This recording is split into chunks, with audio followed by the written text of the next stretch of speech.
Alright guys, so welcome back. This is the experiment number 8, determining the amount of acid content in a food product, or in this case pickle juice. And this is the calculations.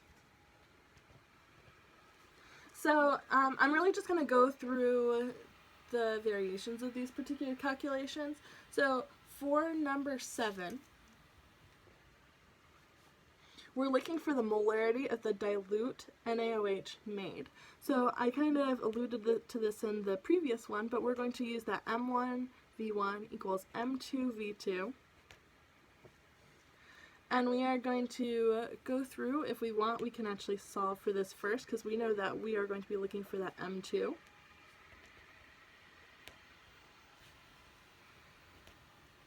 Which is going to give us this. And then we can plug in our known information. So in this case, it's going to be 6.00 molar NaOH that we're using. We're using 5.00 milliliters of this. So we actually have to convert this to liters before we're actually doing this. So I'm going to have you guys do that. And then we are dividing by 215 milliliters. So this also has to be converted to milliliters. And this is a good habit to get into, to convert both of these to liters. I know some of you guys are like, oh, you can just cancel these out. That totally is the case, so you don't have to convert both of them in this particular problem. But there might be other applications that you do need to convert them, and it's good practice to get them into that liters. So this was part A. And then for part B, we have this titration. So the first one, our number 8, is going to be the volume of NaOH titrated. And as you can probably imagine, this is going to be found using that final burette volume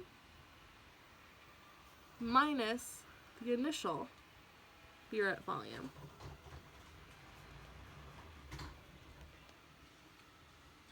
So these numbers, just to give you an idea, I'm not going to solve these outright, but I am going to walk you through them. These should be around 20 to 30 milliliters, or in that ballpark, usually, for the volume of NaOH used for the titration.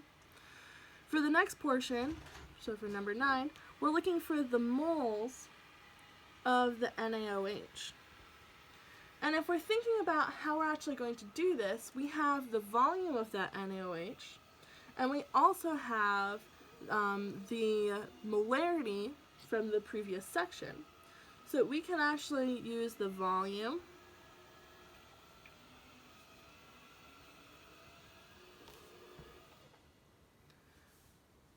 and we are going to multiply that by the molarity.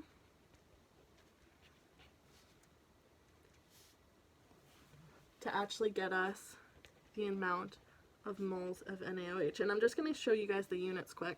So we have the molarity, or the volume, so we have milliliters, and then we're multiplying moles per liter. So we want to make sure that this volume is going to be in liters. So we're going to convert from milliliters to liters. So I'm just going to cross this out. And then we'll notice that we have the liters that can cancel out, which is going to leave us with moles at that end there. So again, make sure that this volume is in liters.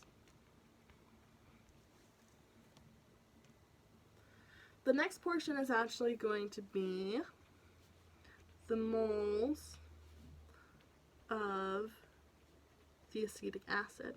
So this CH3CO2H is that acetic acid. And we are going to actually use the stoichiometric ratio because we know that we have the moles of NaOH times, and it's a 1-to-1 ratio. So 1 mole of, I'm just going to put AA for acetic acid, and then 1 mole of NaOH. So this one, number 9, will actually be the same as number 10, but it's important for us to show this factor right here. So So from here, then we can determine what the actual molarity is. Molarity of acetic acid. And we're going to be doing that by taking number 10, or the moles of the acetic acid, and we're going to be dividing it by the liters of that acetic acid. And in this case, the liters of acetic acid is that pickle juice. So we're going to be dividing it by that 5.00 milliliters, because this is actually the amount of the food product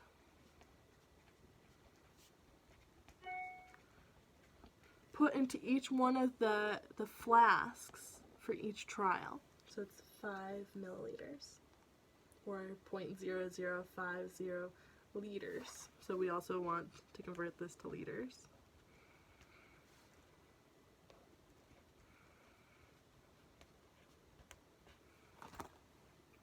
And then we can perform our average, which we're just going to take each one of the trials, add them up, divide by 100. So this actually is all of the calculations that you guys will need to do for the first part, but I did want to go over number 13, because people do have a tendency to struggle with it. So for number 13, I'm just going to read the problem for you guys. It's using your calculated average molarity of acetic acid from number 12, given that vinegar is 5% acetic acid by weight and the pickle juice has a density of 1.05 grams per milliliter, determine the percentage of vinegar in your pickle juice sample. And it gives you this hint. So I'm just going to kind of complete it with units, just so you guys can still do the plugging and chugging. But if we're thinking about this, we're starting with that average molarity. So I'm going to put my moles of acetic acid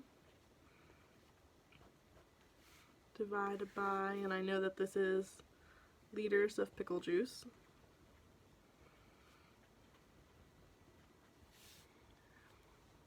And if I'm thinking about this, I have my moles, and I actually want to get this into grams because I've got some good stuff. I've got some densities that I want to play with and things like that.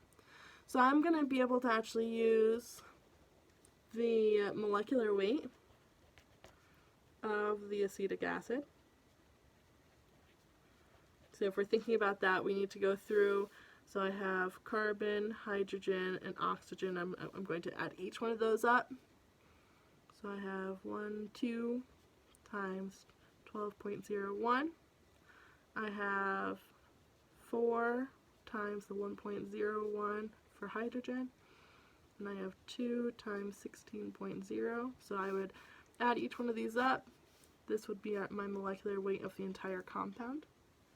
And I know that that's going to be grams of the acetic acid over moles of the acetic acid. So at this point, I know that I'm going to cancel out. So I have grams of the CH3CO2H over liters of pickle juice. And at this point, I can actually use that density that we're given. So I know that I'm going to have my 10 to the negative third liters of pickle juice, and I'm just going to put PJ. 1.05 grams of the pickle juice. And if we'll notice here, this allows us to cancel out the pickle juice.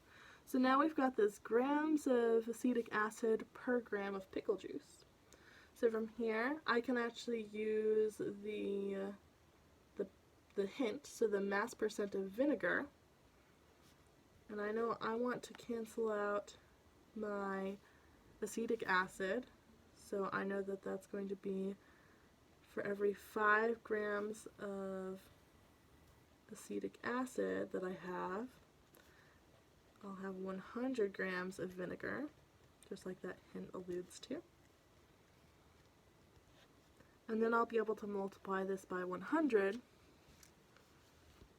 Let me shift over a little bit to actually get my percent of vinegar. Now, the percent of vinegar that you guys should be getting is probably in the range of 50 to 70%. So if you are too high or too low, I want you guys to talk about that in your actual conclusion, kind of go over what might have happened during the experiment or what potentially could have happened if you had completed this experiment.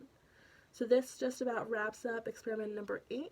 If you do have any questions or anything like that on it, please feel free to contact your TA. I just wanted to also say thank you to all of you guys. I know that it's been a little bit tough, and I know that for me particularly, like the getting back to everyone is a challenge. There are a lot of you guys. So if I do skip your email, it's not intentionally. Just make sure that you guys are emailing me again just so you guys get your answer. So I hope everybody is staying safe, and good luck with the calculations. If you have any questions, please let us know.